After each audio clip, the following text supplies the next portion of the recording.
तो हेलो दोस्तों, कैसे हैं आप सभी लोग। आप सभी लोगों का स्वागत करता हूं मैं अपनी आज की इस नई वीडियो में। जैसा कि आप सभी को पता है कि सीटेट का हमारा एग्ज़ाम बहुत ही नज़दीक आ गया है, तो इस समय आपको अपनी तैयारी को और बूस्ट देना चाहिए, उसे और ज़्यादा अच्छे तरीके से करनी चाहिए। इस समय आपको ज़्यादा से ज़्यादा पीवाईक्यू सॉल्व करने चाहिए, यानी कि previous year question paper solve करने चाहिए, और ज़्यादा से ज़्यादा एमसीक्यू सॉल्व करने चाहिए और मॉक टेस्ट देने चाहिए। तो इसी के चलते मैं आपके लिए 2019 का सीटेट का सीरीज़ ए का पेपर लेकर आया हूँ, जिसमें मैंने आपको स्पेशली सीडीपी के सेक्शन को कंप्लीट किया है। तो अगर आप में से कोई इच्छुक है कि मैं आगे और ऐसे ही वीडियो बना के लाऊं, जिसमें मैं एक क्वेश्चन पेपर का एक पर्टिकुलर सेक्शन को आपको पढ़ाऊं, तो हमें कमेंट सेक्शन में कमेंट करके बता सकते हैं। तो चलिए आज का हम पेपर शुरू करते हैं, जो कि हमारा 2019 का सीटेट का सीरीज़ ए का पेपर 1।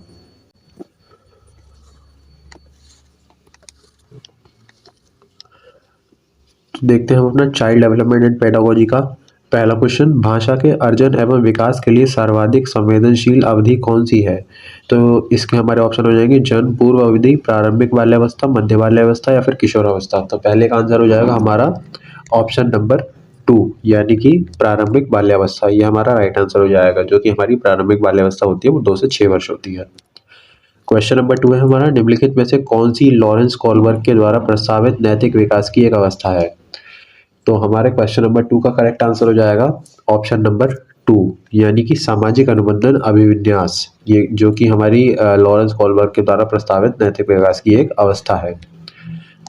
क्वेश्चन नंबर 3 है, कक्षा में परिचर्चा के दौरान एक शिक्षक प्रायः लड़कियों की तुलना में लड़कों पर अधिक ध्यान देता है, यह विकास उदाहरण है।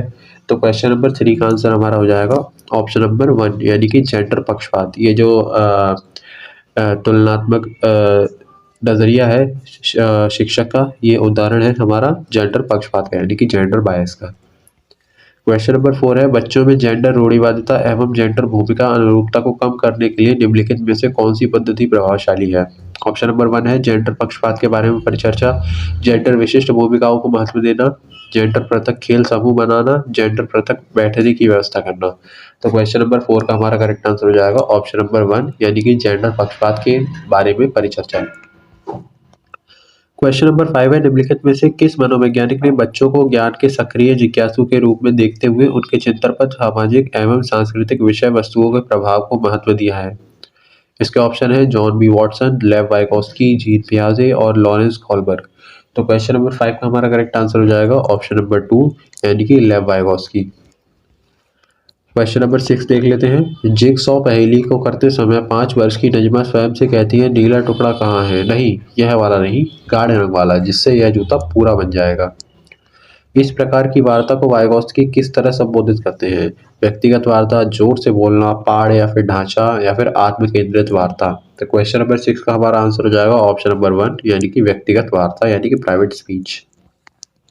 क्वेश्चन नंबर 7 है, बच्चों को संकेत देना तथा आवश्यक पड़ने पर सहयोग प्रदान करना निम्नलिखित में से किसका उदाहरण है। इसके ऑप्शन है प्रबलन, अनुबंधन, मॉडलिंग या फिर पाड़ या ढांचा। क्वेश्चन नंबर 7 का हमारा करेक्ट आंसर हो जाएगा ऑप्शन नंबर 4, यानी कि पाड़ या ढांचा, जिसे हम स्कैफोल्डिंग भी कहते हैं, यानी कि टेम्पररी हेल्प जिसे हम कहते हैं। क्वेश्चन नंबर 8 देख लेते हैं। निम्नलिखित व्यवहारों में से कौन सा जीन पियाजे के द्वारा प्रस्तावित मूर्त संक्रियात्मक अवस्था को विशिष्ट करता है। तो क्वेश्चन नंबर 8 का हमारा करेक्ट आंसर हो जाएगा ऑप्शन नंबर 2, संरक्षण, यानी कि कक्षा समावेशन।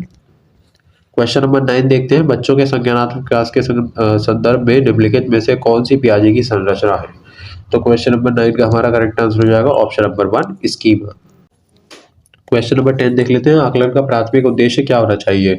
विद्यार्थियों के लिए श्रेणी निश्चित करना, संबंधित अवधारणाओं के बारे में बच्चों की स्पष्टता तथा भ्रांतियों को समझना, विद्यार्थियों के प्राप्तांकों के आधार पर उनको नामांकित करना, रिपोर्ट कार्ड में उत्तीर्ण या अनुत्तीर्ण अंकित करना।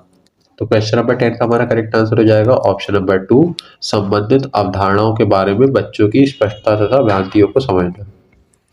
क्वेश्चन नंबर 11 देखते हैं। निम्नलिखित कथनों में से कौन सा बुद्धि के बारे में सही है।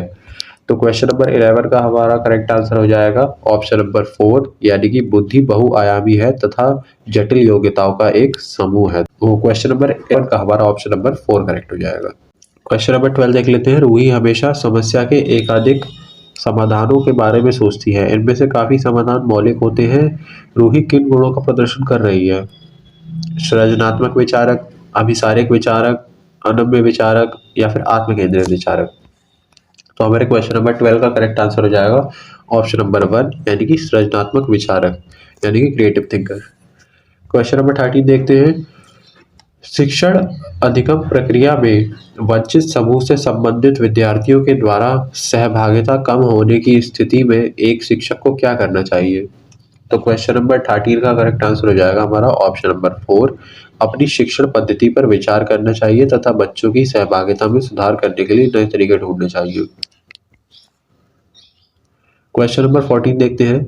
एक समावेशी कक्षा में एक शिक्षक को विशिष्ट शैक्षिक योजनाओं को तैयार करना चाहिए, कभी कभी तैयार करना चाहिए, सक्रिय रूप से तैयार करना चाहिए, तैयार करने के लिए हतोत्साहित होना चाहिए। तो क्वेश्चन नंबर 14 का हमारा करेक्ट आंसर हो जाएगा ऑप्शन नंबर 3, सक्रिय रूप से तैयार करना चाहिए। क्वेश्चन नंबर 15 है, पठन वैफल्य बच्चों के प्राथमिक लक्षण क्या हैं? तो क्वेश्चन नंबर 15 के हमारे ऑप्शन है न्यून अवधान विकार, अपसारी चिंतन, पढ़ने में धारा प्रवाह, पढ़ने की अक्षमता, एक ही गति विषयक कार्य को बार बार दोहराना।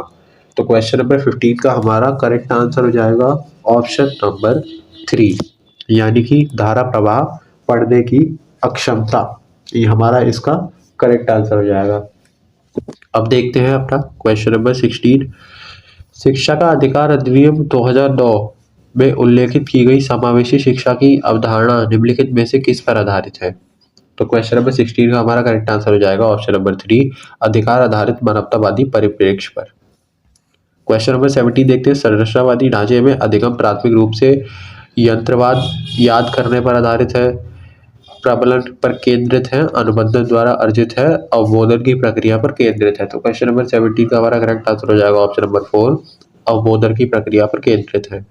क्वेश्चन नंबर 18 है, अनेक घटनाओं के बारे में बच्चों के द्वारा बनाए गए सहजनाभूत सिद्धांतों के संदर्भ में एक शिक्षिका को क्या करना चाहिए? तो क्वेश्चन नंबर 18 का हमारा करेक्ट आंसर हो जाएगा ऑप्शन नंबर 4, प्रतिकूल प्रमाण एवं उदाहरणों को प्रस्तुत करके बच्चों के इन सिद्धांतों को चुनौती देनी चाहिए।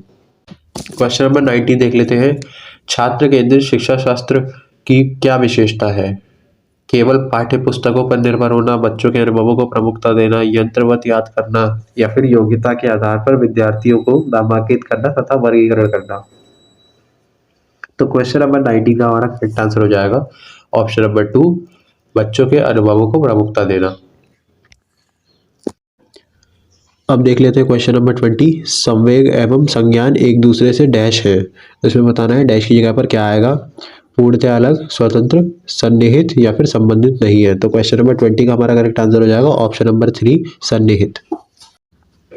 अब देख लेते हैं क्वेश्चन नंबर 21। संरचनावादी सिद्धांतों के अनुसार अधिगम के बारे में निम्नलिखित कथनों में से कौन सा सही है? आपको इनमें से सही कथन को बताना है। तो क्वेश्चन नंबर 21 का करेक्ट आंसर हो जाएगा ऑप्शन नंबर 4 यानी कि अधिगम सक्रिय विनियोजन के द्वारा ज्ञान की संरचना की प्रक्रिया है। अब देखते हैं क्वेश्चन नंबर 22। विद्यार्थियों को स्पष्ट उदाहरण एवं गैर उदाहरण देने का क्या परिणाम है? इसके आपके सामने ऑप्शन है, आपको इसमें से करेक्ट ऑप्शन बताना है। तो क्वेश्चन नंबर 22 का हमारा करेक्ट ऑप्शन हो जाएगा ऑप्शन नंबर 1, अवधारणात्मक परिवर्तनों को प्रोत्साहित करने के लिए यह एक प्रभावशाली तरीका है। अब देखते हैं क्वेश्चन नंबर 23। बच्चों को अधिगम गतिविधियों में भागीदारी करने के लिए लगातार पुरस्कार देना व दंड का प्रयोग करने से क्या प्रभाव पड़ता है? आपको इसका आंसर बताना है। आपको इसका आंसर अगर पता है तो कमेंट सेक्शन में जरूर बताइएगा। तो क्वेश्चन नंबर 23 का आंसर हो जाएगा ऑप्शन नंबर 4, अधिगम में बच्चों को स्वाभाविक अभिरुचि तथा जिज्ञासा कम होती है। अब देखते हैं आगे का क्वेश्चन नंबर 24। निम्नलिखित में से कौन सी प्रथाएं सार्थक अधिगम को बढ़ावा देती है? शारीरिक दंड, मूल्यांकन, निरंतर तुलनात्मक मूल्यांकन। ये आपको प्रथाएं दे रखी है और इसमें बताना है कि इनमें से कौन कौन अधिगम को बढ़ावा देती है। तो पहला ऑप्शन है पहली और दूसरी, दूसरा है दूसरी और तीसरी, तीसरा है पहली, दूसरी और तीसरी, चौथा है दूसरी, तीसरी और चौथी। तो क्वेश्चन नंबर 24 का हमारा करेक्ट आंसर हो जाएगा ऑप्शन नंबर 2 यानी कि दूसरी और तीसरी, यानी कि ये और ये। सहयोगात्मक अधिगम पर्यावरण और सतत एवं समग्र मूल्यांकन अधिगम को बढ़ावा देती है। क्वेश्चन नंबर 25 है, शिक्षक बच्चों की जटिल अवधारणाओं की समझ को किस प्रकार सहज कर सकते हैं? एक व्याख्यान देकर के, प्रयोगात्मक अवसरों की व्यवस्था करके, बार बार यांत्रिक अभ्यास के द्वारा, अन्वेषण एवं परिचर्चा के लिए अवसर उपलब्ध करके। तो क्वेश्चन नंबर 25 का हमारा करेक्ट आंसर हो जाएगा ऑप्शन नंबर 4, अन्वेषण एवं परिचर्चा के लिए अवसर उपलब्ध करके। क्वेश्चन नंबर 26 है, एक प्राथमिक विद्यालय की अध्यापिका बच्चों को एक प्रभावशाली समस्या समाधानकर्ता बनने के लिए किस प्रकार से प्रोत्साहित कर सकती है? क्वेश्चन नंबर 26 के हमारे करेक्ट ऑप्शन हो जाएगा ऑप्शन नंबर 4, यानी कि बच्चों को सहजनाभूत अनुमान लगाने के लिए प्रोत्साहित करके तथा उसी पर आधारित विचार मंथन करके।